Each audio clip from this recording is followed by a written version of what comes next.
Hello friends, नमस्कार। आप सबका स्वागत है मेरे चैनल पर। आज हम बनाएंगे करौंदे की चटनी। ये बहुत ही तीखी चटपटी बनती है, बहुत ही टेस्टी बनती है।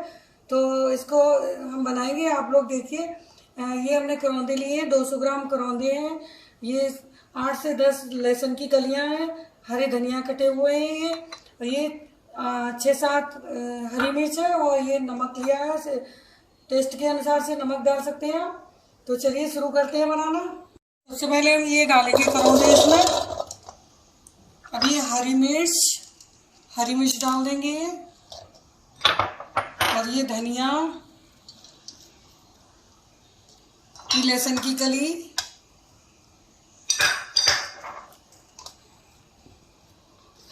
नमक स्वाद अनुसार।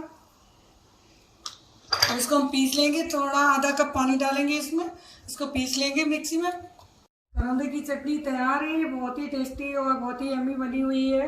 और आप लोग भी बनाइए इस तरह से। और ये किसी के साथ खा सकते हैं हम, दाल चावल रोटी और नान, किसी के साथ भी ये बहुत ही टेस्टी लगती है।